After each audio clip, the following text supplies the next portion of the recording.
Hello guys, जैसे आप देख रहे हैं मेरे सामने अभी विराजकार बैठे हैं। ये मेरे बहुत अच्छे फ्रेंड हैं और काफ़ी जाने माने एक्टर हैं। इन्होंने काफ़ी काम किया हुआ है, अराउंड 300 प्लस कमर्शियल्स किया हुआ है। टीवी पे आपने काफ़ी देखा होगा।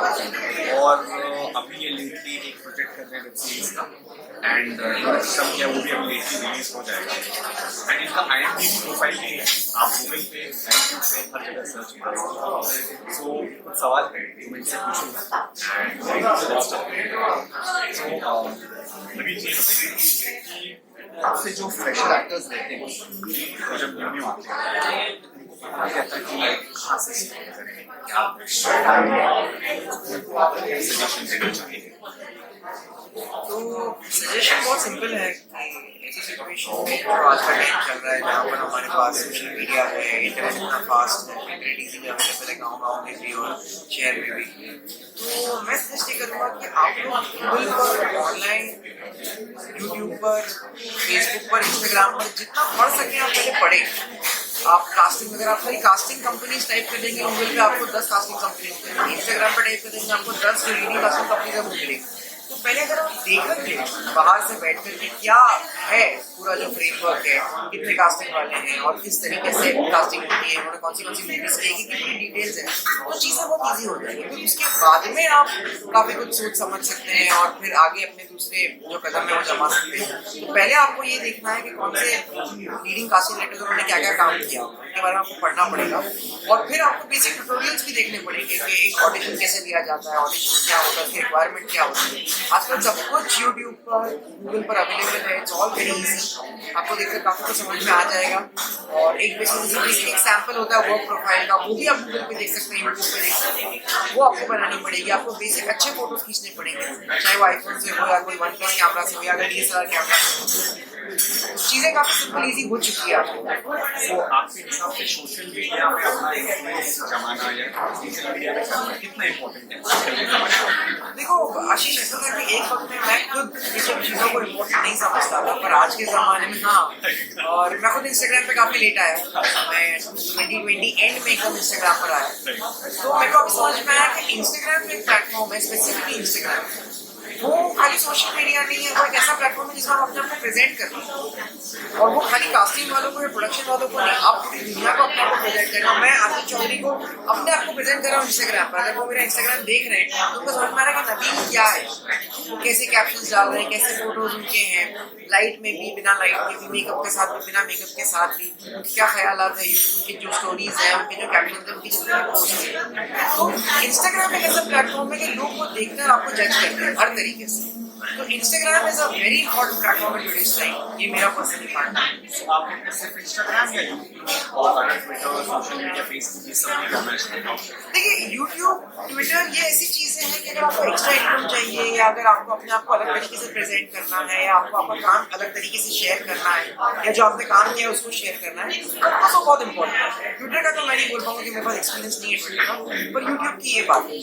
फेसबुक अभी थोड़ा आउटडेटेड हो गया है, पर फेसबुक पे भी काफ़ी कुछ कनेक्शंस होते हैं हमारे।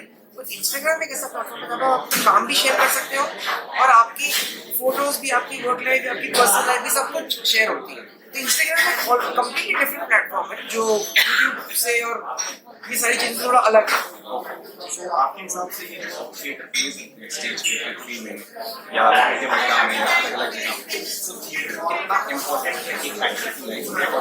So according to me, I would say that theater is very important। आपकी जो इंटरनल जो आपकी बिल्डिंग होती है उसके लिए थिएटर बहुत जरूरी है।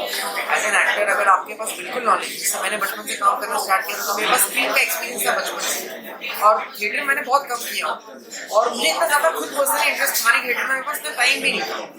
तो स्क्रीन की जो टेक्निकलिटीज थी वो मैंने बचपन से सीखी। लेकिन अगर आपको स्क्रीन पर आना है और आपके पास एक्सपीरियंस नहीं है तो theatre is the best medium for you. क्योंकि थिएटर में आप overall as an actor experience तो होंगे, आपको काफ़ी कुछ चीज़ें समझ में आएंगी। जैसे एक बेसिक चीज़ है कि अभी यही चीज़ है कि थिएटर में मैं अगर हूँ तो मुझे पता है ये लाइट है जो इतनी सारी वो मुझे लेनी है, ये मेरी फेसिंग है, ये मेरी स्टैंडिंग, तो टेक्निकलिटीज जो है वो मुझे सीख के समझ में आएगी। मेरी आवाज को भी, वॉइस प्रोजेक्शन को भी, बॉडी लैंग्वेज को भी थिएटर इंप्रूव करेगा, डायलॉग डिलीवरी को थिएटर इंप्रूव करेगा, मुझे एक्सपीरियंस देगा, स्टेज फियर को इंप्रूव करेगा। तो बहुत सारी चीजें जो एज एन एक्टर आप सीख सकते हैं। तो मैं सजेस्ट करूँगा, अगर आप एक फ्रेशर हो तो आप प्लीज थिएटर करिए, कुछ नहीं तो एटलीस्ट 6 महीने 1 साल तक आप थिएटर करते रहिए। आप 5 साल अच्छे बड़े प्लेस करिए, जो एक्सपीरियंस, जो कॉन्फिडेंस आपके पास आएगा थिएटर करके, वो आपको दूसरे तरीके से नहीं मिलेगा। सो जैसे नए एक्टर्स आते हैं वो कंफ्यूज रहते हैं कि कौन सा एक्टिंग क्लास ज्वाइन करें या कौन सा थिएटर ज्वाइन करें या दोनों करें। तो आपके हिसाब से क्या दोनों करना चाहिए या फिर एक्टिंग क्लास करना चाहिए या फिर थिएटर करना चाहिए, क्या करना चाहिए? तो आशिक, इसका कोई एक स्पेसिफिक जवाब नहीं है, बिकॉज हर इंसान की जो हालात है वो बहुत अलग है। कोई एक बहुत अच्छी फैमिली से बिलोंग करता है, कोई एक मिडिल क्लास फैमिली का है, कोई एक गाँव का है। तो आपकी जो पोजीशन है उसके हिसाब से आपको खुद डिसाइड करना है। अगर आपकी जेब में कितने पैसे हैं उसके हिसाब से आपको डिसाइड करना है। तो लेकिन फिर भी मैं बोलूँगा, न्यूट्रली देखा जाए तो theatre for starters is a very good option, because यहाँ पर आपका जो टाइम जाता है, जो टाइम कंजम्पशन है, वो वर्क है जो आपको रिजल्ट मिल रहा है उसके लिए, और यहाँ पर आपका खर्चा भी ज़्यादा नहीं होता। सो कम अमाउंट में, कम टाइम में, कम पैसे में आपको ज़्यादा रिटर्न्स मिलते हैं। तो थिएटर मेरे हिसाब से एक बहुत अच्छा ऑप्शन है प्रोफेशन। लोग ये जानना चाहेंगे कि आपका बचपन तो आपका बचपन में लाइक कैसे स्टार्ट हुआ, आप कैसे एक्टिंग स्टार्ट की, लाइक करियर में क्या हुआ, फिर मतलब आप इंजीनियरिंग किए या बहुत से लोग आजकल एक्टिंग में इंजीनियरिंग करके जंप कर रहे हैं। इसके बारे में भी आपका क्या सुझाव है कि मतलब इंजीनियरिंग की एक्टिंग में आगे सकती है और अपना एक्सपीरियंस आप बताएं कि कैसा रहा? Very good question. तो उसके दो जवाब हैं, दो अलग अलग। पहले तो मैं पर्सनली बोलूँगा, एज एन एक्टर या एज ए ह्यूमन बीइंग आपको पढ़ना लिखना बहुत ज़रूरी है। हमेशा पढ़ा लिखा आदमी बेहतर काम कर सकता है। आज आशीष के पास भी एक डिग्री है, मेरे पास भी एक डिग्री है। हम जिस तरह से स्क्रिप्ट को पढ़ते हैं, इंस्टेंटली समझते हैं, तो जो क्रिएटिविटी एक पढ़े लिखे इंसान की होती है, जो इमेजिनेशन एक पढ़े लिखे इंसान का होता है, वो एक शायद काफी हद तक पॉसिबल है कि एक इंसान, हाँ, बोलने का तरीका वो एक अनपढ़ आदमी का नहीं होता। आज हमारी इंडस्ट्री में आप देखिए, बच्चन साहब है, शाहरुख खान है, लोग किस तरीके से बात करते हैं। लोगों की जो इनकी जो हाजिर जवाबी है, इनकी जो विट है, इनका जो ह्यूमर है, उनकी अंडरस्टैंडिंग है, हर इंटरव्यू में लोग इस तरह से बात करते हैं, बहुत फर्क पड़ता है। तो फॉर्मल डिग्री बहुत जरूरी है। चाहे आप खाली ग्रेजुएशन कर लो वो भी चलेगा, लेकिन आप करिए। वो एक जरूरी आपको इंडिपेंडेंट कर देता है, वो कॉन्फिडेंट बना देता है, बहुत चीज़ें आपके लिए ईजी हो जाती हैं और फिर जब शादी वगैरह के लिए भी अच्छा रहता है। तो वो एक है। और सेकंड जो मेरा एक्सपीरियंस था वो ऐसा था कि बचपन में मैं 3-4 साल का था, सबसे मैंने एक्टिंग करना स्टार्ट किया, मॉडलिंग स्टार्ट किया। मैं एड्स वगैरह तब से करता था, स्कूल में छोटे मोटे गेम वगैरह, स्केट्स वगैरह करता था। तो तब से मेरा काम शुरू हुआ, मैंने काफ़ी एड्स तब से करना स्टार्ट किए। तो तब से मुझे स्क्रीन का एक्सपीरियंस मिलने लगा। मैंने अलग अलग ब्रांड्स की, पोलो, फिर तो तभी काफी चीजें काफी अलग थी 20-25 साल पहले। बजट्स भी ज्यादा थे और प्रोडक्शन हाउसेस कम थे, तो तभी का सिस्टम पूरा अलग था। लेकिन तभी जब मैंने एक्सपीरियंस लिया, वो मुझे धीरे धीरे बाद में बहुत काम आया। काफी चीजें, कैमरा का फेयर, स्टेज का फेयर, स्टेटस का फेयर, ये सारी चीजें धीरे धीरे दूर होती गई और चीजें बहुत ईजी हुई मेरे लिए। तो ये मेरा एक्सपीरियंस था। मैंने पहले से स्टार्ट किया तो काफी चीजें मुझे पता थी, डायरेक्शन का भी नॉलेज मुझे पहले ही आ गया था काफी। कई लोग सोचते हैं कि जॉब करते हैं साइड बाय साइड एक्टिंग करनी चाहिए, कई लोग सोचते हैं नहीं सिर्फ एक्टिंग करते हैं। इसके बारे में आपका क्या है? इसके बारे में बहुत सिंपल है आशीष, कि हर इंसान की सिचुएशन बहुत अलग है। एक आदमी के पास अगर फाइनेंशियली बैकिंग अच्छी है और वो जॉब नहीं करना चाह रहा है उसमें, तो it's fine, it's absolutely fine, justified है। लेकिन एक आदमी के पास एक्चुअली इतनी फाइनेंशियल रिसोर्सेज नहीं है तो जॉब करना पड़ेगा।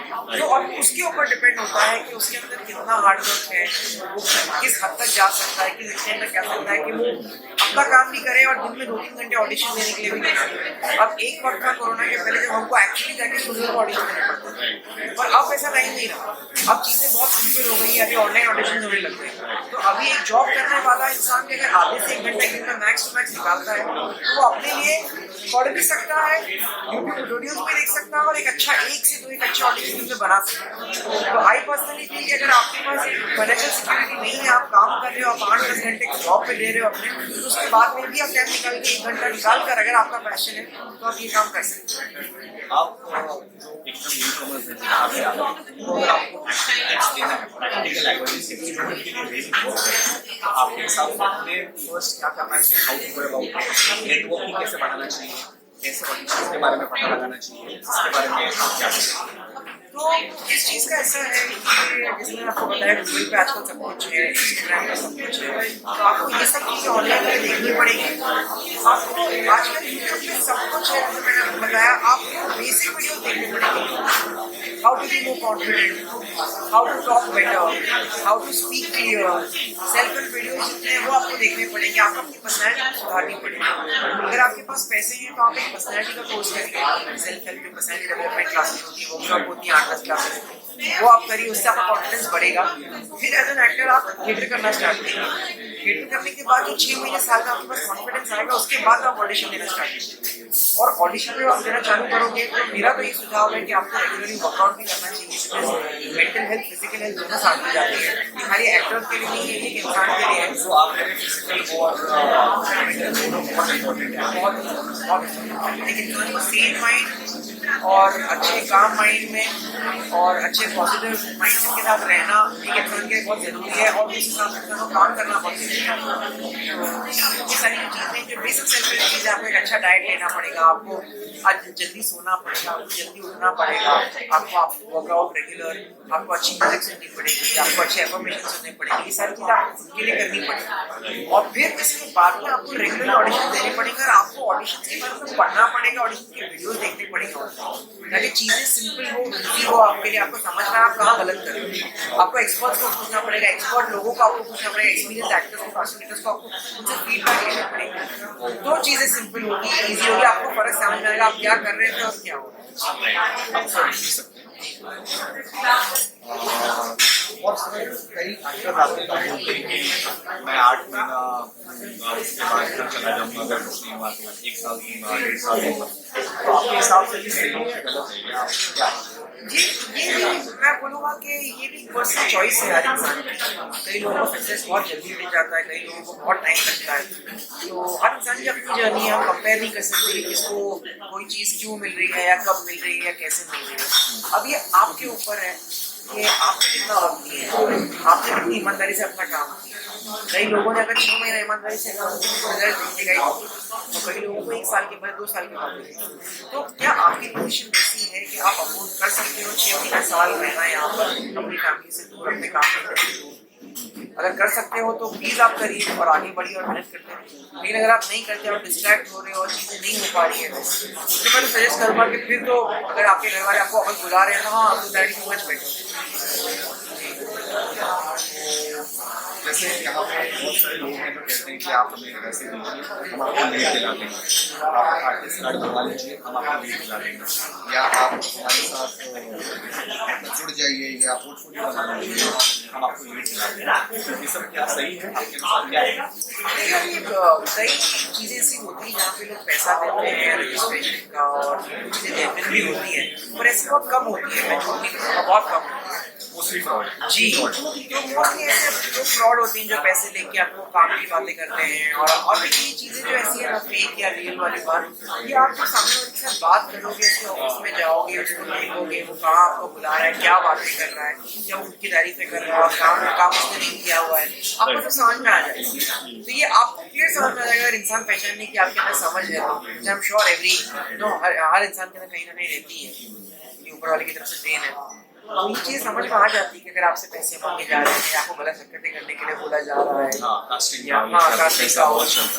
या बदतमीजी की जाएगी लड़कियों के साथ, तो ये चीज़ पे आपको ध्यान देना पड़ेगा थोड़ा, ये चीज़ पे आपको थोड़ा समझना पड़ेगा।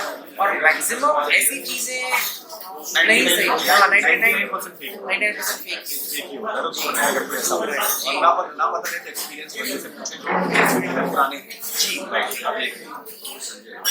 अब प्रैक्टिकली सर आपने ये तो बोल दिया ऑडिशन में है, ये ठीक है, बट प्रैक्टिकली जैसे कास्टिंग में या कास्टिंग में कहीं भी बोला एक जो स्टार्ट किया है बंदा, उसको कैसे मालूम पड़ेगा? जो बॉलीवुड इंडस्ट्री में काफी टाइम से वो काम कर रही है, और किसी को फटाफट जानने के लिए कैसे ऑडिशन मिलेंगे? तो देखिए, अभी जो इतनी बड़ी बड़ी जगहें जो है, बड़े बड़े कास्टिंग एजेंसीज हैं, यहाँ पर शॉर्टलिस्टेड ऑडिशंस ही होते हैं। यहाँ पर वो लोग डायरेक्ट वाइल्ड एंट्री नहीं लेते हैं।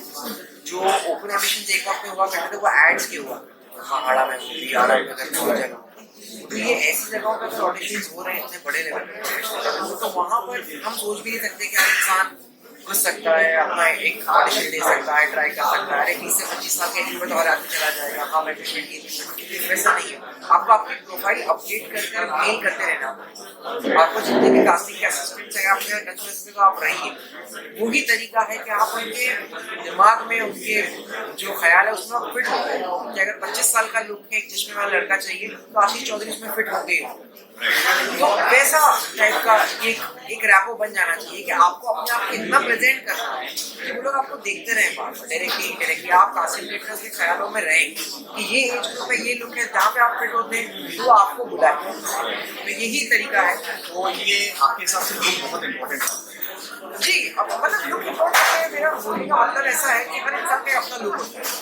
आज जैसे आपका एक अपना लुक है, मेरा अपना लुक है, कई लोगों का अपना लुक है। तो हर इंसान को अपने लुक में ज्यादा हद तक खेलना चाहिए, वो उसकी स्ट्रेंथ है। अभी जैसे नवाजुद्दीन सिद्दीकी है, वो ऋतिक रोशन जहाँ पे फिट है वहाँ पे वो फिट नहीं है, हालांकि दोनों अपने अपने अच्छे एक्टर्स हैं जी। तो नवाजुद्दीन अगर वो जगह पर जाएंगे और वैसी टाइप का रोल चाहेंगे उनके मिले तो वो नहीं हो पाएगा। सबकी अपनी क्वालिटी है। तो आपका जो लुक है, आपको पता है चॉकलेट बॉय दिखता है, कोई गीकी दिखता है, कोई मस्कुलर दिखता है, कोई बहुत बैड बॉय दिखता है, तो आपको वो लुक में खेलना है, उसको अपनी स्ट्रेंथ बनानी है। इसका मतलब ये नहीं कि आप बुरे एक्टर हैं। आप एक लुक के हो सकते हैं लेकिन आप फिर भी दूसरे लुक का कैरेक्टर बहुत अच्छे से कर सकते हैं, बखूबी कर सकते हैं। पर लेकिन ज्यादा चांसेस यहाँ पर है, ये स्ट्रेंथ है, तो आपको इस पे प्ले करना और ये आपको कोई और नहीं बता सकता है, ये आपको खुद ही समझना पड़ेगा।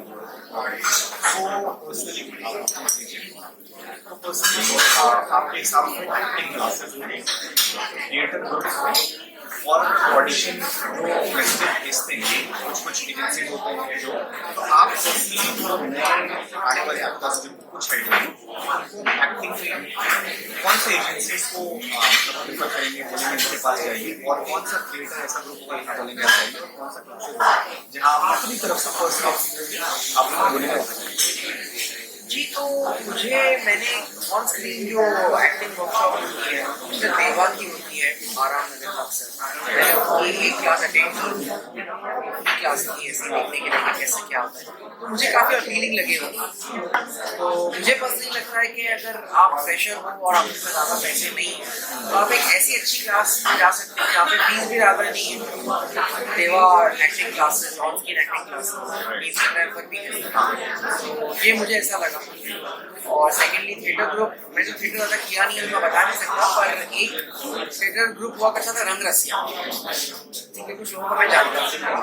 तो मैं पर्सनली सजेस्ट करूँगा कि अगर वो ग्रुप आज भी है तो वैसे ग्रुप पे आप जाएँ जहाँ पे चीज़ें आपको ईजी हो और कम वक्त में आपको बहुत ज़्यादा रिजल्ट मिले। इंस्टाग्राम, फेसबुक और सोशल मीडिया लिंक है वो डिस्क्रिप्शन में मैं डाल दूँगा, आप इनको फॉलो कर सकते हैं, गूगल में सर्च भी कर सकते हैं नबी मिराजकार के नाम से, आपको इनका पूरा डिटेल्स मिल जाएगा। और कितना टाइम इज बेटर मेरे लिए है, मतलब इतना टाइम देने के बाद आपको इंसान को समझ में आ जाना चाहिए कि या नहीं। आशीष ये सवाल का ऐसा कोई सेट जवाब नहीं है। कई लोगों को जिस तरह आपको बताया नवाजुद्दीन सक्सेस मिला 18 साल के बाद, तो अगर वो 18 साल में छोड़ देते तो आज हम नवाजुद्दीन जैसे अच्छे बेहतरीन एक्टर नहीं देख पाते। तो ये आपके ऊपर है, ये सवाल आपको अपने आप को पूछना पड़ेगा कि मैं अपना 100% दे रहा हूँ। मैंने घर का पूरा दिन चला गया, मैंने क्या अपना 100% दिया, मैंने मेहनत की, या मैं सिर्फ डिस्ट्रैक्टेड हूँ। ये डिस्ट्रैक्शन को हमको हटाना है, हमको हमारा 100% देना, और ये नेचुरल चीज़ है, हम सब डिस्ट्रैक्ट होते हैं, आप होते हैं, मैं होता हूँ, आप सब होते हैं। तो आपको 100% अपना देना है, मेहनत करनी है, ये सारी चीज़ें मैंने आपको बताई, उसको रेगुलर अपनी लाइफस्टाइल में इन्वाइट कर देना। तो ये चीज़ें होने के बाद में आपको समझ में आएगा 1 साल बाद, 2 साल बाद, 3 साल बाद। अब आपके ऊपर है कि आप उस चीज़ को कब तक हासिल करने के लिए आपके अंदर कितनी जस्तजू है, क्या तमन्ना है, क्या आपके अंदर कितना जुनून है, कितना पागल है। तो एक वो चीज़ है, अगर एक ऑडिशन हो रहा है, वहाँ पर भीड़ है 50 लोगों, तो क्या आपके अंदर वाकई में जस्तजू है कि हाँ भी मैं वेट करूँगा, मैं एक ऑडिशन दूँगा, मुझे मालूम है ऐड में कर सकता हूँ, या फिर आपको भीड़ को देख के बोलोगे नहीं मैं कौन करेगा कौन करेगा। ये आपके ऊपर है, ये सिर्फ आप डिसाइड कर सकते हो। आज कई एक्टर्स ऐसे हैं जिन्होंने मुकाम हासिल किया, वो आज भी मेहनत करते हैं, इतनी एज हुई है तो ऐसे कई सीनियर एक्टर्स जो आज भी ऑडिशन पे भी आते हैं, उनको बुलाया जाता है। तो ये उनका डेडिकेशन है। तो ये आपके ऊपर है कि आप बस कितने हद तक अपने आप को पुश करते हो। ये जो होता है आजकल एक आपके हिसाब से पोर्टफोलियो बनाना जरूरी है या मोबाइल से अच्छा क्लैरिटी वाला मतलब फॉर एग्जांपल अगर आईफोन है अच्छा फोटो निकाल लिया so will that be enough for at least what about the artist. तो एक वक्त ऐसा था जब पोर्टफोलियो मॉडलिंग में यूज होता था बहुत, DSLR कैमरा और प्रॉपर लाइट्स और indoor and outdoor everything it was required. पर अभी का जो जमाना है, जितना मैंने देखा हूँ, जैसे मुकेश छाबड़ा का भी एक इंटरव्यू आया था बीच में, कि फिर वेरी गुड एक्टर, एक पासपोर्ट साइज फोटो भी काफी है, तो ऐसा उन्होंने खुद बोला था कि आपको याद होगा कई साल पहले की बात है। तो अभी आईफोन बहुत कॉमन है, अभी अच्छे कैमरास वाले फोन बहुत कॉमन है, वन प्लस बहुत कॉमन है, नोट बहुत कॉमन है। तो मैं बस सजेस्ट करूँगा, आपके पास ज़्यादा पैसे नहीं है तो आप एक पोर्टफोलियो में 30-40 हज़ार 50 हज़ार डालिए, इससे अच्छा आप 1000-2000 का एक छोटा पोर्टफोलियो बना लें, जिसमें बेसिक 8-10 फोटोज आप खींचें DSLR कैमरा से। अगर एक फोटोग्राफर को आप हायर करके तो आपकी पहचान का हो तो वो आपके लिए कर ले, या फिर किसी के आईफोन से, किसी के ये अच्छे वाले कैमरा के फोन से आप कर लें। 3-4 आपके बेसिक लुक्स हो, एक इंडियन में हो, एक वेस्टर्न में हो, कैजुअल में, एक ऑफिस लुक में हो, फॉर्मल्स में हो, थोड़ा सा मिड शॉट हो, क्लोजअप हो, थोड़ा सा वाइड शॉट हो, थोड़ा प्रोफाइल शो। ऐसे 8-10 फोटो अगर आप खींच लेंगे तो ये 1-2 साल के लिए आपके लिए बहुत काफ़ी है। आपका लोग जब तक ये नहीं होता ये काफ़ी है, आपको जरूरत नहीं है कि आपका एक बड़ा पोर्टफोलियो हो 50 फोटोज का, 100 फोटोज का, ऐसा कोई कंपलसरी कोई आर्टिस्ट कार्ड। और आर्टिस्ट कार्ड की जहाँ तक की बात है, कई लोगों के पास सिंटा का आर्टिस्ट कार्ड है, बोला जाता है that is a very good artist card, that is very reliable and very confident. तो मुझे तो पता नहीं है, तो मेरे पास वो नहीं है, लेकिन अगर आपके पास ज़्यादा पैसे नहीं है तो आप एक छोटा वाला आर्टिस्ट कार्ड भी बना सकते हैं भाई, लेकिन आर्टिस्ट कार्ड जरूरी है। क्योंकि पहले एड्स में आर्टिस्ट कार्ड की जरूरत नहीं होती थी, पर आज आर्टिस्ट कार्ड की जरूरत होती है। एड में भी रेट पड़ती है फेडरेशन वालों की, तो वहाँ पर भी अक्सर एक्टर्स को फाइन किया जाता है। आपको सजेस्ट करेंगे पर्टिकुलर आर्टिस्ट कार्ड? मैं तो बोलूँगा शिवसेना वाला बहुत अच्छा है बॉम्बे के लिए, महाराष्ट्र के लिए, बैंड्रा में एक ऑफिस है, इसका तकरीबन आएगा 2 से 3 हज़ार का, और इसका रेन्यूअल चार्जेस रहेगा हर साल 700 रुपये। एंड ये चलता है। सेल्फ टेस्ट अभी इस दौर में हर जगह सेल्फ टेस्ट चल रहा है, सो आपको क्या लगता है सेल्फ टेस्ट बेटर है, मतलब या पहले आप बुलाते थे, सॉरी सेल्फ टेस्ट बेटर है या जहाँ स्टूडियो में बुलाते थे वो बेटर है? और अगर कोई बंदा अकेले रहता है किसी घर तो फिर वो कैसे रिकॉर्ड करें ऑडिशन जहाँ पे शूज रिक्वायर्ड है, मतलब सामने वाले को नहीं बोलना पड़े, वो कैसे करें? ये आपने बहुत अच्छा सवाल किया प्लीज। तो जो आपने ये सवाल किया है ये बहुत अच्छा सवाल है। जैसे बोला जाता है कि एक सिक्के के 2 पहलू होते हैं, उसका भी जवाब यही है कि जब स्टूडियो में ऑडिशंस होते थे तो वहाँ पे भी बहुत उसके पॉजिटिव एस्पेक्ट्स थे और बहुत नेगेटिव एस्पेक्ट्स भी थे। कई बार क्राउड बढ़ जाता था, कई बार टाइम लिमिट है, कई बार एक बंदा अगर शूट कर रहा है या बिजी है वो दिन नहीं देगा, अगले दिन ऑडिशन नहीं रहेगा, पूरा सेल्फ टेस्ट नहीं लेंगे, चीज़ें बहुत आगे पीछे होती थी। कई बार तो बायसनेस भी जान के अनजाने में हो जाती थी। कई बार ऐसा होता था कि अगर कैमरा चालू है, कास्टिंग डायरेक्टर ने अलग तरीके से परफॉर्म किया जो रिक्वायर्ड नहीं था, तो वैसा भी कभी कभी हो जाता है। तो ये सारी चीज़ें कभी कभी हो जाती हैं, क्योंकि इतनी भीड़ में जाहिर सी बात है हम सबका ध्यान नहीं रहता है, तो चीज़ें आगे पीछे हो जाती हैं। तो ऐसा अक्सर होता था, लेकिन कभी कभी कई अच्छी चीज़ें भी होती थी, जैसे कि आप कास्टिंग के सामने और आपने ऑडिशन दिए, उसने उस वक्त बोला कि नहीं मुझे ये नहीं चाहिए, मुझे ये चाहिए। अगर डायरेक्टर वहाँ पे बैठा था उसने कहा नहीं मुझे ये नहीं चाहिए, मुझे ये चाहिए, मैंने ऑडिशन देके मैं चला गया, मुझे फौरन फोन किया गया कि आप वापस आइए, थोड़ा सा चेंज करना है, नहीं करना है, करना है। तो काफ़ी चीज़ें सामने सामने हो जाती थी। कास्टिंग डायरेक्टर खुद उस चीज़ के आगे पीछे रहते थे, वो खुद जिम्मेदार रहते थे। तो लेकिन अभी सेल्फ टेस्ट में ऐसा होता है कि कई चीज़ें एक्टर्स में छोड़ दी जाती है, तो कोई एक्टर है जो ब्रीफ को नहीं समझ पाता, तो उसमें कुछ और बोला जाता है, वो करते कुछ और। तो कभी कभी तो आपका कहने का मतलब है ऑडिशंस में पढ़ने के बाद पहले क्या हुआ बाद में क्या हुआ ब्रीफ जानना बहुत जी जरूरी है। बहुत जरूरी what why where when how ये सारी चीजें बहुत जरूरी है। एक सीन जो हम कर रहे हैं उसके पहले क्या हुआ और उसके बाद में क्या आने वाला है ये बहुत जरूरी है। एक एक्टर जो कैरेक्टर है जैसे मेरा जो कैरेक्टर है मैं एक समझो एग्जाम्पल एक कैरेक्टर है राज, मैं राज प्ले कर रहा हूँ तो राज कैसे सोचता है नबील को वैसे सोचना पड़ेगा। राज आशीष के बारे में क्या सोचता है, आशीष राज के बारे में क्या सोचता है सीन में, ये नबील को समझना पड़ेगा। और इसके पहले राज ने क्या किया और इसके बाद आशा करे वो नबील को अपने दिमाग में रखकर कैरेक्टर के हिसाब से सोचना। अगर मैं नबील की तरह नहीं सोचूंगा तो चीजें वैसे नहीं हो पाएंगी क्योंकि हर इंसान अलग होता है, इंसान के इमोशंस अलग होते हैं। मैं अलग तरीके से रोता हूँ, आप अलग तरीके से रोते हैं, अलग तरीके से हंसता हूँ, अलग तरीके से हंसता हूँ। तो आपको कैरेक्टर में घुसना जरूरी, कैरेक्टर को समझना जरूरी है। तो एक लाइन को बहुत तरीके से कहा जा सकता है और किसी को 10 एक्टर डिफरेंट तरीके से कर सकते हैं, आप ये कह रहे हैं। जी बिल्कुल। ओके सो आप क्या टिप देना पड़ेगा चाहते हैं जिससे आपको लगता है कि कास्टेड नजर में आ जाए कि या दिस इज द लेवल। एक मतलब अगर कोई ऑडिशन 10 लोग परफॉर्म कर रहे हैं 10 के 10 अच्छा परफॉर्म कर रहे हैं so what do you think like मतलब क्या अलग कर सकता है आपको। कई लोग कहते हैं सरप्राइज डाल दो, सरप्राइज एलिमेंट अगर हम डाल दें तो उससे कुछ कास्ट डायरेक्टर बहुत खुश हो जाते हैं, या कुछ क्वेश्चन डाल दें जो एक्सपेक्टेड नहीं था बट हमने डाल दिया अपनी तरफ से। So does this make better और या जितना बोला गया है उतना ही करना, क्या आपके हिसाब से एक्चुअली में क्या सकते हैं।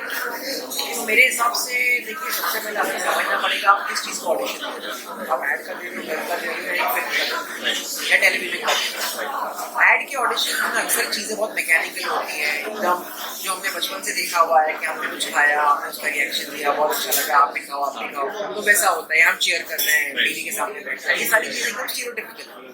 तो ये सारी चीज़ें मोर और लेस हम सबके दिमाग में आज है एक्टर्स की, हमने इतने सालों से इसके ऑडिशंस दिए हैं, ये चीज़ें बहुत सिंपल है इस चीज़ में।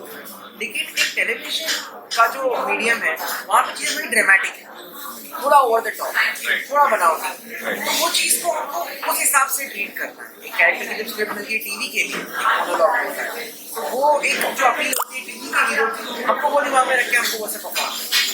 थर्ड वेब में और फिल्मों में मोर और लेस चीज़ें बहुत नेचुरल होती है, बहुत सटल किया जाता है, कहा जाता है अंडर प्ले एक एक्टर करता है। आप नॉर्मल नए होते हैं बता सकते हैं अंडर प्ले क्या होता है, अंडर प्ले क्या होता है। अंडर प्ले यानी just being real, being natural, कोई भी चीज़ को एनहांस नहीं करना है। जैसे फॉर एग्जांपल मैंने कॉफी पी, बहुत अच्छी है, ये हमारा एक नेचुरल रिएक्शन है और कभी कभी हमको कराया ऐसा जाता है तो ये हालांकि दोनों गलत नहीं है, ये अपनी जगह पर सही है। अगर जैसे ऑडियंस चाहिए वैसा रिएक्शन चाहिए उस प्रोजेक्ट के, सेकंड वाला जो आपने दिखाया वो over the top, over the top ये चीज़ है। तो बेसिकली जो मैंने सेकंड दिखाया वो ओवर द टॉप है, वो नॉर्मली नहीं किया जाता जब तक रिक्वायरमेंट ना हो, जब रिक्वायरमेंट हो तभी किया जाता है। पर नॉर्मली जो इन्होंने पहला रिएक्शन है नेचुरल सटल अंडर प्ले कहते हैं उसे, वो आती है सबमिट करनी चाहिए। तो सर ये तो आपने बताया और जैसे कोई लोग नए जो आते हैं जो रहने का प्रॉब्लम होता है स्पेशली जो बॉम्बे का ऑडियंस है उनको प्रॉब्लम नहीं होता है, पर जो मान लो मम्मी पापा से लड़ाई करते हैं या घर में देखकर आपके मीडियम पर सोचे समझे, तो आपको क्या लगता है वो सही है और अगर वो निकल भी गए तो वो अपना एक्चुअली कैसा करें, मतलब वो प्रैक्टिकलिटी क्या है इस दुनिया की, मतलब क्या एक्सपेक्टेशन होना चाहिए, क्या होना चाहिए, मतलब बॉक्स पैराडाइज होने चाहिए, आप क्या बोलना चाहिए। ये तो बात ऐसी है कि ऑफकोर्स ऐसी चीजें नहीं करनी चाहिए, माँ बाप के साथ नहीं करना चाहिए, भाई बहनों के साथ किसी के साथ भी नहीं लड़ना चाहिए जबरदस्ती। पर अगर वो ना पाए हमारे पैशन को फॉलो करने के लिए काम करें उनको समझाना चाहिए या किसी और से समझाना चाहिए, जो आपके फैमिली में और से बड़े बुजुर्ग हैं उनसे बात करवानी चाहिए। या देखिए अभी हर इंसान की सिचुएशन अलग है, वो फैमिली की क्या सिचुएशन है उस पर हम उसको पर्सनल मैटर में तो कमेंट नहीं कर सकते, पर मेरा पर्सनली ये मानना है कि हाँ कभी कभी ऐसा होता है कि हमारी फैमिली में कभी कभी कई लोग, मैं तो बोलूँगा नहीं जानकर है, अनजाने में टॉक्सिक हो जाते हैं, चाहे हमारे बच्चे हो या हमारे माँ बाप हो या हमारे भाई बहन या हमारे दोस्तों कोई भी हो। तो अगर वाकई में आपकी अगर कोई आपको कुछ समझना है, आपका कोई सपना है, आपका कोई अरमान है, आपका कोई जुनून है, उसका अगर कोई गला घोट रहा है तो वो चीज़ मेरे हिसाब से सही नहीं है। तो कुछ वक्त के लिए आपको वाकई में ब्रेक देना चाहिए, ये मेरा मानना है। क्योंकि मैंने ऐसे केसेस पर्सनली देखे हैं जहाँ पर एक बच्चे को क्रिकेट का बहुत शौक है लेकिन उसके पेरेंट्स उस बात के सपोर्ट में नहीं थे। एक बच्चे को एक्टिंग का बहुत शौक है, म्यूजिक का बहुत शौक है, उसके पेरेंट्स सपोर्टिंग में नहीं थे। तो उस चीज़ में अगर सपोर्ट नहीं करते हैं पेरेंट्स कई बार और बच्चे को मालूम है तो उसके अंदर ये टैलेंट है छुपा हुआ, उसका एप्टीट्यूड यहाँ पर है, उसका रुझान यहाँ पर है, तो वो चीज़ थोड़ी अजीब हो जाती है। बिकॉज ये कैसा है, ये एक साइकोलॉजी है इंसान की, इसको हम मजाक में नहीं ले सकते। अगर आज मुझे क्रिकेट खेलना पसंद है, बचपन से मैं वही खेल रहा हूँ, मेरे लक्षण वही है, तो ये ऐसा नहीं है कि बेटा ये मत कर, ये कर लो, फुटबॉल खेलना चालू। वो ऐसा इतना ईजी नहीं है समझना या ये चीज़ें होना। वो इंसान की साइकोलॉजी है, उसको बोलते हैं ना, हमारी जो विचार, हमें नफ्सियात जो, तो वो चीज़ें होती हैं। तो ये चीज़ें समझना बहुत ज़रूरी है, इसके लिए हमारी पेरेंटिंग भी होना ज़रूरी है और बच्चों को भी पेरेंट्स के साथ में जिस तरह से हम पेरेंट्स को हमारे ट्रीट करते हैं, उनको समझाते हैं, वो भी ज़रूरी है कि हम अच्छे तरीके से उनको समझाएं, हर चीज़ में बदतमीजी से जवाब ना दें और ऐसा फौरन बैक आंसर ना करें। अभी यहाँ पे जैसे आप कह रहे हो मानते हैं वो तो ठीक है, तो कई लोग नहीं मानते और मजबूरी आना ही पड़ता है उनको फॉलो करना। तो उसके लिए आप क्या करें? वो बहुत अकेले हो जाते हैं, जैसे चले जाते हैं, फैमिली सपोर्ट नहीं, कोई सपोर्ट नहीं, तो उनके लिए आप क्या करें? मेरा तो ये बोलना है कि जब से अभी कोरोना का जो ये हुआ है, केस हुआ है हमारे साथ, जो पैंडेमिक जो स्टार्ट हुआ है 2 साल पहले, चीज़ें बहुत बदल गई हैं और हमने डर, दहशत, मौतें इतनी सारी देखी हैं।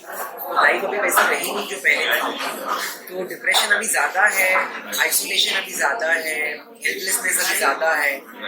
तो ये सब जो तकलीफें हैं, इसमें आपको पहले से मेंटली प्रिपेयर रहना पड़ेगा कि इस सिचुएशन में जब ऐसी चीज़ें इतनी आम हैं, आपको अपने आप को मोटिवेट करना पड़ेगा। आपको ये चीज़ पर्टिकुलरली ध्यान देनी पड़ेगी, इसका ध्यान रखना पड़ेगा कि आप रोज़ अपने आप को मोटिवेट करें। आप यूट्यूब को ऐसे यूज़ करें कि आप रोज़ कोई ना कोई कॉमिक वीडियो देखें, कोई कॉमेडी मूवी के कोई सीन्स देखें, या आप अच्छी म्यूजिक सुने, या आप ऐसे लोगों को सुने, ऐसे मोटिवेशनल स्पीचेस सुने जो आपके अंदर जो बेस्ट चीज़ें हैं उसको बाहर निकालें। जहाँ आप अपनी नेगेटिविटी के पास चले गए, वो नेगेटिव एनर्जी आपको खींच ले, आप नेगेटिव लोगों के पास चले गए, वो नेगेटिविटी आपको खींच लेगी, सब कुछ टॉक्सिक हो जाएगा। तो आपको कंपल्सरीली इस चीज़ को ध्यान में रखना है कि अगर कोई इंसान आपके लिए टॉक्सिक है या कोई लोग टॉक्सिक है, तो आप उनसे दूर रहें, प्यार मोहब्बत अच्छे से वाइब होकर निकल जाए। आपको आपकी पीस ऑफ माइंड बचानी है, आपको कंपल्सरीली कोशिश करनी है। बिकॉज सी, जब तक आप नहीं बोलना नहीं शुरू करेंगे, दुनिया आपके लिए कोई नहीं बोलेगी, सब आपको दबाते रहेंगे। अगर कोई जगह पर आपको नहीं जाना है, किसी से आपको नहीं करना है, तो आप भी वेरी डायरेक्ट एंड से कि नहीं, आप sorry, I can't be possible, नहीं सॉरी मैं ये नहीं कर सकता, नहीं सॉरी आप मुझसे इस तरीके से बात नहीं कर। एक्स्ट्रा स्वीट होना सही नहीं। हाँ, एक्सेस स्वीट होना सही नहीं, बिकॉज एक्सेस स्वीट में 2 प्रॉब्लम होते हैं, लोग आपको हल्के में लेते हैं, सेकेंड लोग आपको फेक समझते हैं। बिल्कुल स्वीटनेस तो अच्छी नहीं है, हमको मालूम ही है। मतलब बीच में रहना चाहिए, ना ज़्यादा स्वीट ना ज़्यादा गुस्सा, मतलब बीच में रहो। और जैसे लोग आपके साथ हैं, आप लोगों को वैसा ही ट्रीट करना चाहिए। मैं तो ये कहूँ, अगर आपका कोई अच्छा है, आप उसके अच्छे से रहें। आपका कोई अच्छे से ट्रीट नहीं कर रहा, आपको अच्छे से कोई आपको अच्छे से ट्रीट नहीं कर रहा है, तो आप भी उसके साथ में एकदम स्ट्रेट फॉरवर्ड तरीके से क्लियर बातें कर अपनी पॉइंट्स क्लियरली रख लें कि नहीं मुझे ऐसा नहीं करना है, नहीं मुझे ये नहीं, मैं एग्री नहीं करता हूँ बात। तो हर किसी के लाइफ में कोई ना कोई इंस्पिरेशन होता है, तो आपके लिए इंस्पिरेशन कौन रहा है, एक या 2 चीज़ें, और आप किसे फॉलो करते हैं, एक्ट्रेस या एक्टर को अप्लाई करते हैं, चाहे बॉलीवुड और हॉलीवुड, तो आप पर्सन के बारे में बताएं। मैं काफ़ी एक्टर से इंस्पायर्ड हूँ। मैं बच्चन साहब से बहुत इंस्पायर्ड हूँ, मैं यूसुफ साहब से बहुत इंस्पायर्ड हूँ, मैं संजीव कुमार साहब से बहुत इंस्पायर्ड हूँ, और मेरी जनरेशन के दिन 90s के हम लोग हैं बच्चे, तो शाहरुख खान से मैं काफ़ी इंस्पायर्ड हूँ, रणवीर साहब से काफ़ी इंस्पायर्ड हूँ। तो मैं ये लोगों से इंस्पायर्ड हूँ, खाली इस चीज़ के लिए नहीं हूँ कि ये लोगों ने स्क्रीन पर आकर कमाल। ये सारे जितने मैंने आपको नाम लिए, ये सारे अनकन्वेंशनल लुकिंग लोग थे, जो दिखने में बहुत ज़्यादा खूबसूरत नहीं थे, लेकिन फिर भी these people stood out, because ये सब के सब एक पैकेज में आए। ये लोगों के बारे में आप अक्सर देखेंगे, ये लोग अक्सर इतने प्रोफेशनल हैं अपने काम के लिए, ये लोग टाइम पर आते हैं, टाइम पर जाते हैं, ये लोग अपना 100% देते हैं, ये लोगों की एक्टिंग भी उतनी अच्छी है, लोगों का प्रेप भी उतना अच्छा, ये लोगों की डबिंग भी उतनी अच्छी है, ये लोगों का एक्शन भी उतना अच्छा, ये लोगों का जो दूसरी एक्टिविटीज होती है एज एन एक्टर। हालांकि मैं नहीं समझता इन सब में सारे अच्छे डांसर्स हैं, पर लोगों ने कितनी कोशिश की है, और इन 5-6 ने अपनी फिल्मों में डांस भी किया है। एक्शन भी किया है कई, Right. तो एटलीस्ट इन लोगों ने कोशिश की है उस चीज में। Like today you see Akshay Kumar एक मार्शल आर्टिस्ट हैं जिन्होंने मार्शल आर्ट सीखा है प्रोफेशनल, लेकिन शाहरुख खान ने फिर भी कई फिल्मों में देखेंगे आप तो शाहरुख खान ने एक्शन किया है, बहुत अच्छा एक्शन। अक्षय कुमार एक रोमांटिक हीरो नहीं, लेकिन उन्होंने भी कई फिल्मों में अच्छा रोमांस किया। तो ये चीजें हैं कि स्ट्रेंथ्स के अलावा भी ये लोगों ने अपनी वीकनेस पे काम किया है, और ये एक पैकेज में आते हैं। इंटरव्यूज में कैसे बात करते हैं ये लोग, कैसे इनको जिस तरह से ऑडियंस ट्रीट करती है, ये लोग कैसा उस चीज को रेसिप्रोकेट करते हैं, ये सारी चीजें बहुत मैटर करती है। तो एज एन एक्टर ये सारी चीजें पैकेज में आएगी। आप कब आ रहे हो, आप कब जा रहे हो, आप लोगों से कैसे बात कर रहे हो, लोग आपसे कैसे बात कर रहे हैं, आप कैसे रिएक्ट कर रहे हो, प्रॉब्लम की सिचुएशन में आप कितना सबर कर रहे हो। Behavior plays a very important role. Very important role, because देखिए आपको हर चीज एक प्लेटर में नहीं मिलेगी, कई बार आपको एडजस्ट करना पड़ेगा। अभी अगर मैं बोलूँगा कि नहीं मुझे एसी वाली वैनिटी वैन हमेशा चाहिए, वो सिंगल डोर वाली, तो पॉसिबल नहीं है। एक दिन आएगा हम सब बड़े बनेंगे, आपको समरबन की तरह एक सिंगल डोर वैनिटी मिलेगी। Adjustment is important. जी, पर अभी अगर फिलहाल आपको किसी के साथ शेयर करना पड़ रहा है, 1+1 आपका रूम है, जैसे अगर आपके साथ में शूट करना शेयर करें, इज एब्सोल्युटली फाइन। हाँ, लेकिन अगर उसी वैन में 10 लोगों को लोगों ने डाल दिया या 4 लोगों को डाल दिया, तो ऑफकोर्स इट इज रॉन्ग। तो हम बोलते हैं ये हमारा हक है, ये देखिए जबरदस्ती हो रही है, हमको हमारे टाइम पर ये नहीं मिल रहा है, वो नहीं मिल रहा है जो जरूरत है। अगर एक खाना जो मिलता है एक एक्टर को जो टाइम पे हम सबको मिलता है, लंच डिनर ब्रेकफास्ट, वो टाइम पर नहीं मिल रहा है, तो ऑफकोर्स वो हमारा हक है। लेकिन अगर खाने में मुझे तंदूरी नहीं मिल रही, सिर्फ दाल रोटी मिल रही है या भाजी मिल रही है, और मैं कंप्लेंट कर रहा हूँ, ये गलत बात है। कुछ लोग पर्सनल हो जाते हैं। जी, बस तो आपको समझना चाहिए कि कौन सी चीज़ों में टेंडरम होते हैं, कौन सी चीज़ें ज़रूरी होती है, इसके बीच में एक थिन लाइन है। You have to understand. और कुछ चाहिए आपको? नहीं थैंक यू। सो जैसे आपके हिसाब से मार्केटिंग एक्टिंग तो सीखी, अगर मान लीजिए उसने बहुत अच्छा ट्रेनिंग ली, उसके बाद dressing sense, personality, marketing, luck, ये कितना इम्पोर्टेंट है, और बॉडी फिट रखना, जैसे आजकल का ट्रेंड चला हुआ 6 पैक एब्स या वाइट चेस्ट शेप में रहना, तो ये सब के बारे में आपका क्या ख्याल है पर्सनली, एंड ऑल्सो अपना पॉजिटिव रहना जरूरी है। ये पॉजिटिविटी की जो बात है, मेंटेनेंस की बात है, तो मैं पहले भी 2 बार बोल चुका हूँ कि ये बहुत ज़रूरी है। एक इंसेन माइंड के साथ आप काम नहीं कर सकते, आपको सीन होना ज़रूरी है। अगर हमें कोई पागल या कमअकल दिख जाता है तो हम सबको हंसी आ जाती है, हमको सबको अजीब लगता है। कोई एक कमअकल या पागल आदमी का काम करना पसंद नहीं करेगा। तो वैसे ही अगर आप थोड़े डिप्रेस हो गए या थोड़े अगर आप साइकोटिक हो गए हैं, तो बहुत ज़रूरी है कि आप थेरेपी लें, और थेरेपी लेना बिल्कुल भी गलत नहीं है, बिल्कुल भी एम्बैरेसिंग नहीं है। मैंने खुद थेरेपी ली है, बड़े बड़े लोग थेरेपी लेते हैं, बड़े बड़े सेलेब्स थेरेपी लेते हैं, तो ये आपकी हेल्प है और कुछ नहीं है। तो अगर आप खुद अपनी हेल्प नहीं करना चाहोगे तो फिर तो ऊपर वाला भी आपकी हेल्प नहीं करेगा। तो एक ये बात है मेंटालिटी के बारे में। सेकंड जो आपने कहा कि बॉडी का जो ट्रेंड है, देखिए बॉडी के ट्रेंड वो टाइम टू टाइम रहे हैं और चेंज होते रहते हैं। मैं बोलता हूँ वर्कआउट करना बहुत ज़रूरी है, एज एन एक्टर नहीं, as a human being walk करना ज़रूरी है। कुछ नहीं तो आप कम से कम एक दिन में उसके आधा घंटा 1 घंटा वॉक करिए। अगर आप कुछ नहीं कर सकते, कम से कम सीढ़ियाँ लीजिए अपने घर के। अगर आप 3-4 माले में 5 माले पे रहते हैं, उतरने चढ़ने के 2-3 बार कम से कम, ये सारी एक्सरसाइज आप खुद करनी पड़ेगी। और अगर आप कर सकते हैं, आपका पैशन है, तो आप मार्शल आर्ट्स करिए, आप सीरियसली जिम करिए या स्ट्रीट वर्कआउट करिए। इसमें ये पॉइंट याद आया मुझे, डांस और मार्शल आर्ट्स के बारे में भी आप क्या कहना चाहेंगे? जी, तो ऐसा था कि मैं खुद एक टाइम पर बहुत बुरा डांसर था, और मैंने बहुत करने का ऑडिशंस दिए हैं डांस के। देखिए आप कितने फ्रैंक हैं। जी हाँ, मैं सबको एक्सेप्ट करता हूँ, वो वीडियोस आती मेरे पास हैं कई सारे। तो मैं उस चीज़ से भागता था, मैं झूठ नहीं बोलूँगा, मैं उस चीज़ से भागता था। लेकिन मैंने अपने आप को जब न्यूट्रली जांचा तो मुझे समझ में आया, एज एन एक्टर एक कमर्शियल हीरो को आज की तारीख में डांस आना बहुत, हाँ। और लेकिन इसके साथ में ये भी बात है कि आपको ऋतिक रोशन में डांस आना एकदम जरूरी है। तो बेसिक डांस का नॉलेज होना, रिदम का नॉलेज होना, म्यूजिक का नॉलेज होना, बीट्स का नॉलेज होना, ग्रूव करने आना, स्टेप समझना, कोरियोग्राफर अगर आपको समझा रहा है तो उस चीज़ को कैच करना, ये बहुत जरूरी है। तो इस चीज़ की आपको बेसिक ट्रेनिंग लेनी पड़ेगी कुछ महीने, और ये आपको ट्रेनिंग के हिसाब से ट्रेनिंग नहीं लेनी है, आपको एंजॉय करने की ट्रेनिंग लेनी है। आपको इस चीज से मोहब्बत करनी है, इवेंट डांस। तो you have to, again you can see dancing tutorials YouTube पर और ऑनलाइन, जहाँ पर जी इजी भी हो गया। तो अगर आप क्लासेस ज्वाइन करें तो बहुत अच्छा होगा, बिकॉज एज एन एक्टर अगर आपके अंदर आर्ट कल्चर को समझने की समझ है, उसको पसंद करने की समझ है, जिसको इंग्लिश में कॉनॉइसर बोलते हैं, तो ये बहुत अच्छी चीज़ है।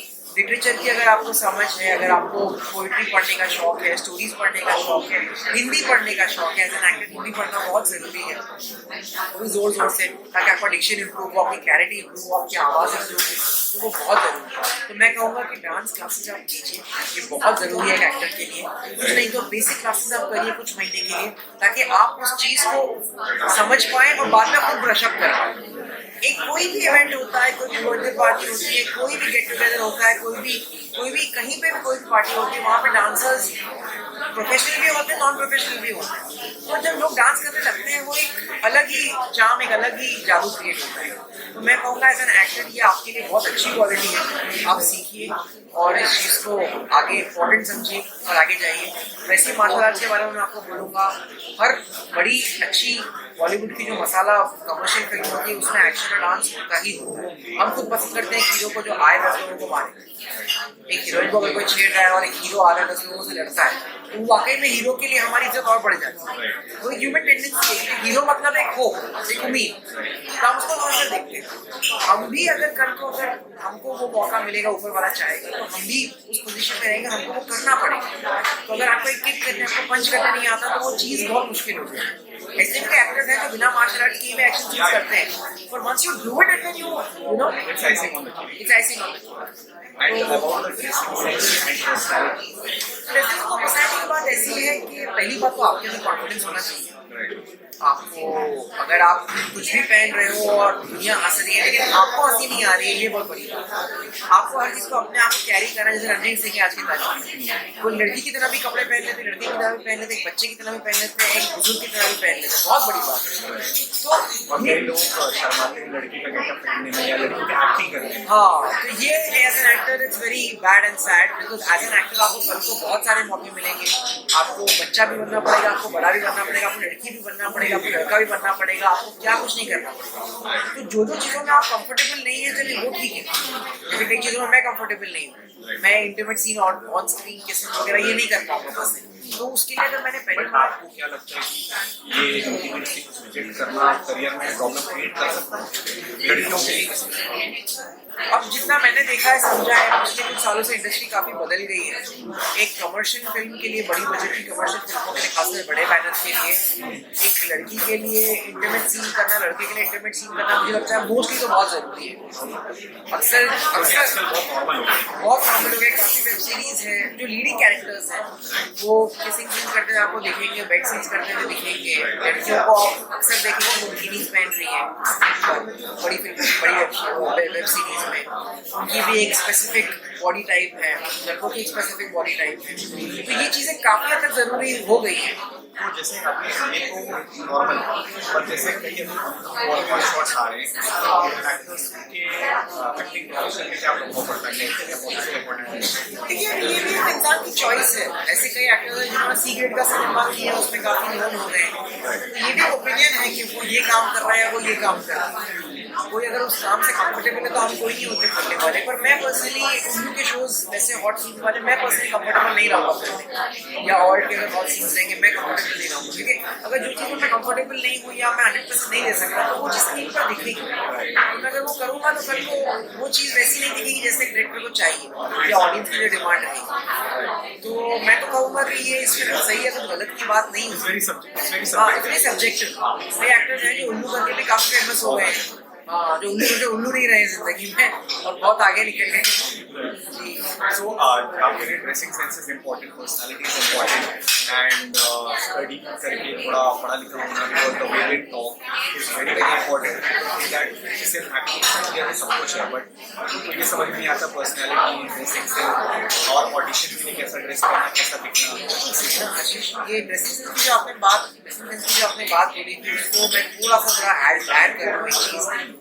ड्रेसिंग सेंस के बारे में ये चीज़ भी आपको देखनी है, आपको समझनी है, आपकी बॉडी टाइप क्या है, आपकी हाइट कितनी है, आपका लुक ओवरऑल कैसा है। जितनी बार आप खुद को देखते हो एक आईने में, उतनी बार कोई नहीं देखता।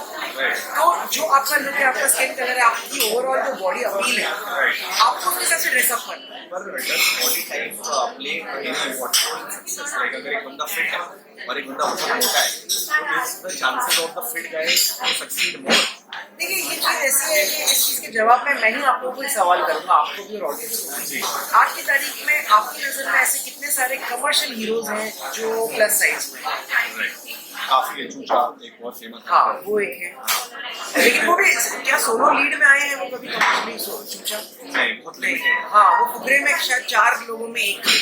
पर अगर सोलो लीड में अगर आप देखें तो मुझे याद है लास्ट मैंने अगर किसी को देखा तो वो गोविंदा था, जो थोड़े प्लस साइज के थे।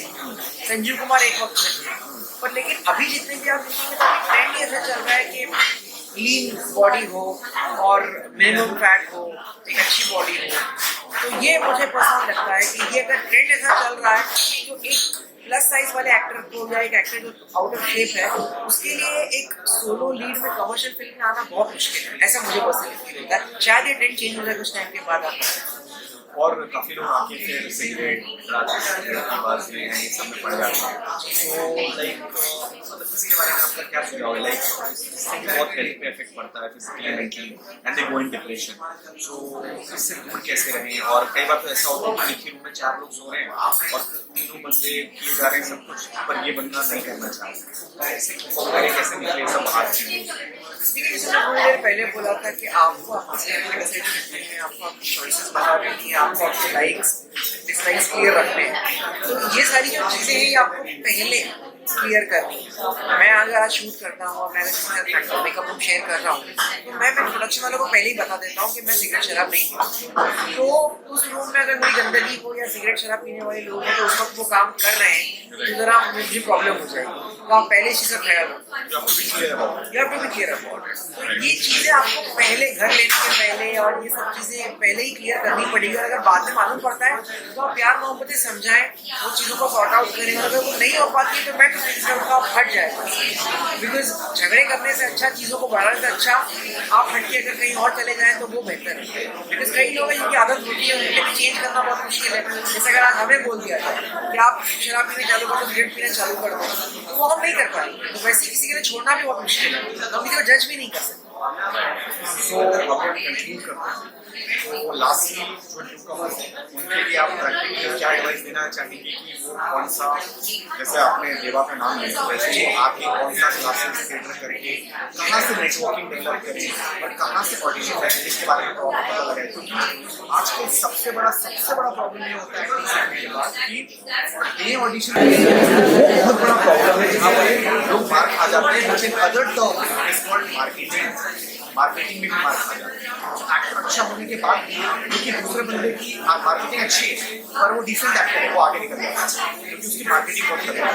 तो मार्केटिंग कैसे करे आदमी अपनी, लाइक सोशल मीडिया से या कोई एजेंसी से टाइप करके मार्केटिंग आप क्या सोचते हैं? जो मार्केटिंग की जहाँ तक की बात है वो भी अगेन उस पर आपके पॉकेट्स पे डिपेंड करती है कि आपके जेब में कितने पैसे और आप क्या क्या कर सकते हैं। कई लोग हैं जो प्रॉपर सोशल मीडिया मार्केटर या प्रॉपर PR मार्केटर को हायर करते हैं, महीने के पूरा 10,000 रुपये देते हैं। अगर आपके इतने पैसे हैं और आपने थोड़ा बहुत काम किए हैं जिसके बारे में आप थोड़ा प्रचार कर सकते हैं तो nothing like that, it's very good. वो आपके भाई भले के लिए, आपके फायदे के लिए। बिकॉज मार्केटिंग होने के बाद, PR होने के बाद एक एक्टर के बारे में काफ़ी बातें की जाती है जगह जगह। बहुत से लोग आते हैं जैसे अनुपम थे, रोशन करने के बाद उनको बोला जाता है कि आपको बहुत सारे ऑप्शन आपको 100% काम मिला देंगे, वो सारी फेक है और इस चक्कर में लोग ले लेते हैं और बाद में क्लासेस लेने के बाद में महसूस करते हैं उन्होंने एक्चुअली कुछ नहीं सीखा, फिर वो थिएटर में जाते हैं। तो ये सब जो क्लासेस हैं जो बहुत नामी जाने हैं, अब इसका क्या सच है और क्या गलत है? क्या ये रियली करना चाहिए या सिर्फ थिएटर करो? और अगर कर लिया तो जो क्लेम करते हैं कि आपको दिला देंगे काम, क्या ये सच है? इसी से मैं सच्ची बोलूँ तो आशीष ये सवाल का जवाब मैं बिल्कुल भी नहीं दे पाऊंगा क्योंकि मैं पर्सनली कभी ऐसे कोई क्लासेस में नहीं गया और मैं शायद जानता भी नहीं हूँ किसी को जो करीबी मेरा हो और वो यहाँ गया हो उसके बाद क्या हुआ हो। तो मुझे पर्सनली नहीं पता इसके बारे में। ये नाम तो काफ़ी बड़े बड़े हैं और मैंने भी सुना है कि ये लोग काफ़ी ऐसे बड़े बड़े बातें करते हैं। एक्टर्स ने मुझे भी नहीं पता क्या सच है क्या गलत है, बट वैसे जो लोग हैं जो थिएटर ग्रुप्स में आ रहे हैं वहाँ से करने के बाद थिंकिंग कि पूरा वेस्ट हो गया, I am just telling from their side, देखो कुछ आइडिया नहीं हुआ। तो देखिए अगर ऐसा किसी के साथ हुआ है तो वो क्यों हुआ है इसकी जांच करना बहुत ज़रूरी है। और अगर वाकई में हुआ है उसमें उसकी कोई गलती नहीं थी तो ये यकीनन गलत है, ऐसा किसी को भी नहीं करना आप चाहिए। कहना चाहेंगे कि ऐसा जरूरी नहीं कि किसी का बड़ा नाम है तो एक्चुअली ऐसा जरूरी नहीं है कि अगर कोई बड़ा नाम है तो वो सही काम कर रहा है और अगर एक छोटा नाम है तो वो सही काम नहीं कर रहा। हाँ, ये मैं जरूर कहना चाहूँगा, वो चाहे कितना भी बड़ा ऑर्गेनाइजेशन हो, कितनी बड़ी कंपनी हो, चाहे इंडिया की हो या इवन बाहर की हो, वो हो सकता है आपको सही से सिखाए, हो सकता है नहीं सिखाए, हो सकता है आप सही से सीखे, हो सकता है आप सही से नहीं सीखे, कई चीजें आगे पीछे हो जाती है कि जान के कोई कुछ गलत नहीं करेगा, पर कहीं ना कहीं मैनिपुलेशन, इधर उधर लैक ऑफ फोकस हो ही जाता है। तो अगर चीजें आगे पीछे हो जाती है तो वो आपके ऊपर डिपेंड करता है कि आप उसके बाद क्या करते हैं। एक बहुत बड़े कास्टिंग डायरेक्टर है एड्स की, अभिमन्यु रे, जिन्होंने मुझे ये बात कही थी बहुत टाइम पहले कि वी डोंट केयर आप न्यूयॉर्क फिल्म एकेडमी से सीख कर आए हो या आप एनएसडी पास आउट हो, आप हमारे ऑडिशन करा के क्या कर रहे हो वो मैटर करता है। आपको उसकी डिग्री काम नहीं देगी, जैसे आपको आपकी बीए की डिग्री काम नहीं देती है, आपको वो इंटरव्यू में आप क्या बोलते हो वो काम देती है। वो डिग्री एड ऑन है, बैकअप करती है, एक गारंटी देती है, पीछे की बैकिंग देती है। तो आपके ऊपर है कि आप खुद कितनी चीजें समझते हो, उसके साथ में कैसा आप रिएक्ट करते हो। तो मैं पर्सनली ये बोलूँगा अगर आप कहीं पे भी जा रहे हो, आपकी चॉइस है, वहाँ पे आप अपना 100% दो, आप देखो कि आपको एक्सपीरियंस मिलता है और उसमें आप क्या नया निकाल सकते हैं। आप खुद सीख के आपकी क्रिएटिविटी, आपका इमेजिनेशन क्या बोलता है। हर इंसान के पास चॉइस है कुछ ना कुछ करने की, कुछ नया करने की, तो वो आपको डिसाइड करना है। तो ये बात है, ये मुझे लगता है। तो मार्केटिंग का भी ऐसा है कि जैसे मैंने आपको बताया सोशल मीडिया बहुत ज़रूरी है, तो मैं तो ये सजेस्ट करूँगा कि आप लोग सोशल मीडिया पे ध्यान दें, पर इसका मतलब ये नहीं है कि दिन में 3-4 घंटा सोशल मीडिया पे हम बैठ जाएं और हम फिर इंस्टाग्राम स्क्रॉल करते रहें, फेसबुक स्क्रॉल करते रहें, लड़कियों के फोटो देखते रहें। तो ये सारी चीज़ें, बिकॉज देखिए हर चीज़ के दो पहलू होते हैं। अभी इंस्टाग्राम का भी एल्गोरिथम ऐसा है कि अगर आप कुछ देख रहे हो, कास्टिंग वाली चीज देख रहे हो या शाहरुख खान के आप वीडियोस देख रहे हो, आमिर खान के वीडियोस देख रहे हो, तो वही आपके एल्गोरिथम में आएगा। लड़कियों के वीडियो देख रहे हो तो वही आपके एल्गोरिथम में आएगा। तो आपका ऊपर है कि आप क्या देख रहे हो। इंस्टाग्राम पे भी मोटिवेशनल कंटेंट होता है, इंस्टाग्राम पे भी सेल्फ हेल्प कंटेंट होता है, आप वो देखिए, इंटरेस्टिंग फैक्ट्स होते हैं, आप वो देखिए।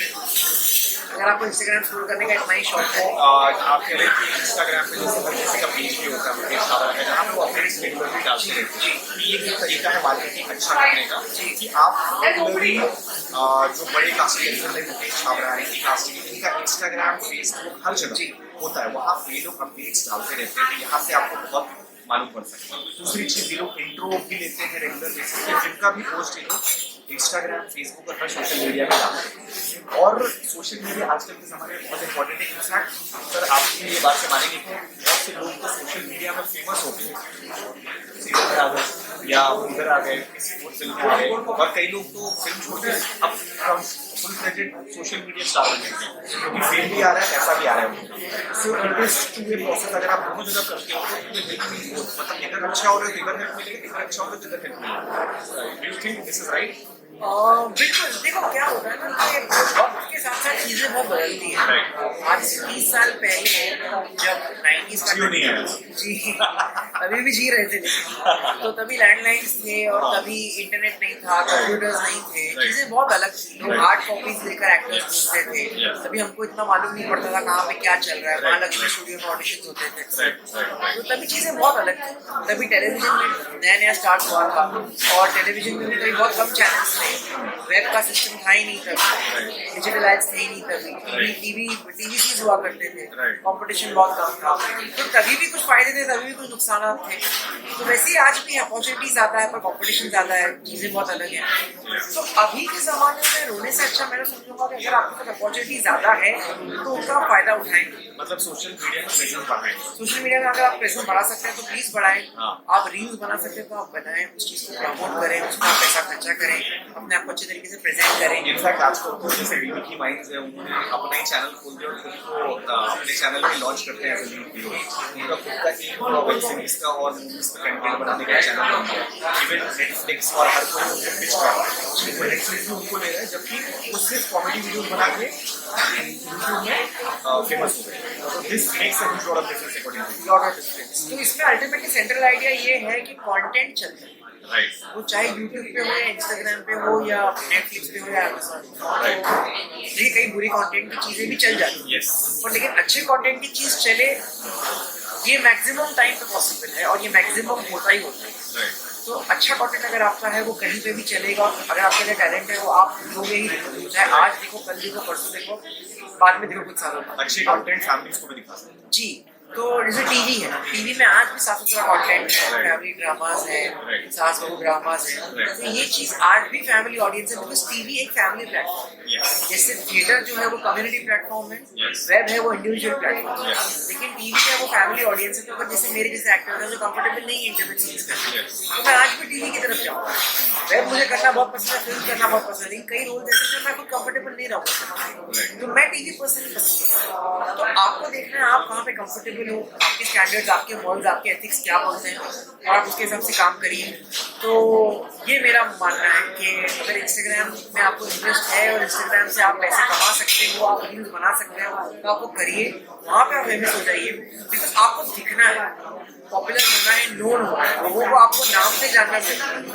वो कैसे भी हो सकता है, चाहे यूट्यूब से हो जाए, टेलीविजन से हो जाए, इंस्टाग्राम से हो जाए, ऑडियंस का बेस बहुत इम्पोर्टेंट। ऑडियंस का बेस।